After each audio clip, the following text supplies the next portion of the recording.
vous avez décidé d'aller encore mieux et peut-être pour cela d'aller consulter un thérapeute. Alors pourquoi, si vous n'êtes pas malade? Eh bien la réponse avec notre spécialiste, Vincent Lemaire.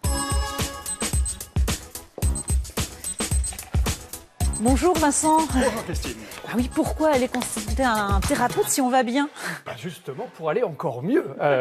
Effectivement, on peut se dire, tiens, je vais attendre d'aller mal, d'être cloué au lit pour aller voir un thérapeute. Moi, je me dis, dans le fond, je crois beaucoup au préventif et je pense que c'est important, même si on va bien, de faire un check-up pour sa voiture. Un petit bilan. Un petit bilan pour sa voiture, ça nous paraît évident de faire des révisions.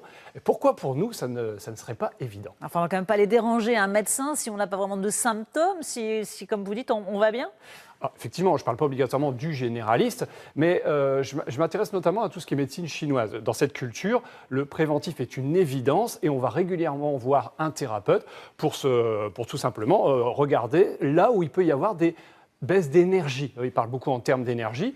Et ce n'est pas parce que je me dis, bah oui, ça va bien, que je peux pas croire que ça peut aller mieux. Je peux être plus en forme, plus en énergie. On le sent parfois en hiver, on a un petit peu de baisse. Une baisse de régime. Une baisse de régime. C'est quoi? C'est l'idée d'aller se décharger, d'aller vider tout ce qu'on a sur le cœur Alors effectivement, moi je crois beaucoup, comme je l'avais déjà expliqué, au lien entre les émotions, le psychologue, le corps. Tout est imbriqué. Tout est imbriqué, il n'y a pas des parties. Et donc, si je parle maintenant de tout ce qui est psychothérapeute ou psychologue, ça peut être aussi une personne que je vais aller voir pour lâcher toutes ces peurs, toutes ces colères, toutes ces tristesses qui sont un peu accumulées.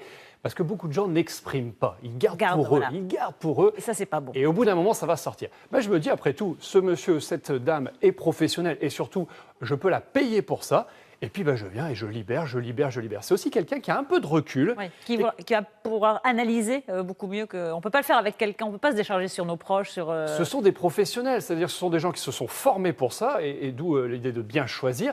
Et c'est quelqu'un C'est souvent le problème, je vous coupe, excusez-moi, mais c'est souvent le problème de trouver la bonne personne. Alors c'est ça, effectivement, des fois on dit j'espère que je vais tomber sur la bonne personne. Moi je dis choisissons la bonne personne. Alors ça veut dire quoi? Ça veut dire quoi la bonne personne? C'est la bonne personne. Premièrement, peut-être se faire recommander, ça c'est une première chose. Si on est convaincu, on se dit moi forcément j'ai besoin d'une femme parce qu'elle va mieux me comprendre, ou j'ai besoin d'un homme pour X raison. Je vais commencer peut-être par aller voir une femme ou un homme si ça me convient mieux.